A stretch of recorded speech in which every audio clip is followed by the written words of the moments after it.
Thank you, Mr. President. I would like to make some brief observations on the challenge of Islamism to the liberal democratic state. Contrary to the views of some, liberalism does not mean tolerance of pretty much anything.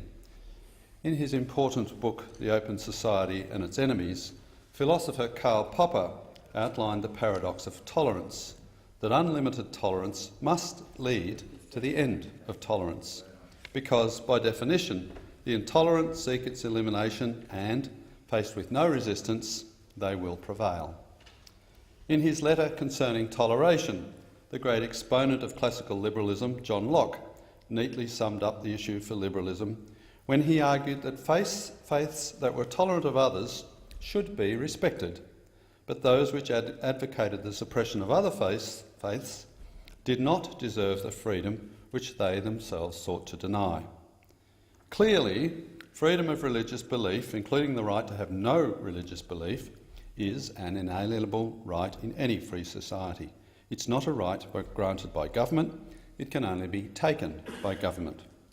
However, the right to believe something and advocate for it cannot extend to actions which seek to suppress the same right of others to hold beliefs which are different.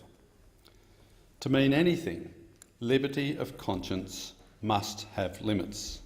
Those limits are, of necessity, the points at which the liberty of conscience of one individual would impinge on that of another.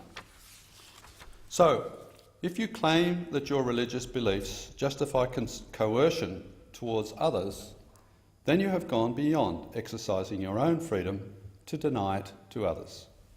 Simply because someone claims a religious justification for coercion or its advocacy should not exempt them from accountability in law. Otherwise, our pretensions to being a free society will quickly unravel. This is why the very concept of Sharia law strikes at the heart of a liberal society and is anathema to the Liberal Democrats. In a liberal society, the rights and obligations of individuals should reflect the practical requirements of living and working together in a way that maximises the individual freedom of all. If you yourself choose to limit your choices or actions because of your own religious beliefs, that should be your right. However, seeking to impose such limitations on others by force of law, even on those who are fellow members of your religion, is fundamentally incompatible with liberal democracy.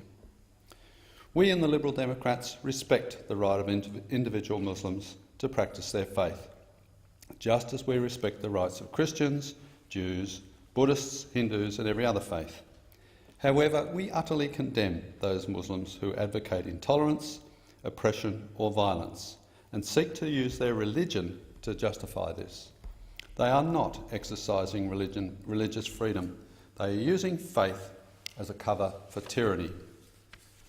Those who seek to use their beliefs as a Trojan horse for an authoritarian political agenda must be denounced by everyone who supports freedom, not only because it is contrary to our values as a nation, but because to tolerate it actively undermines our liberty.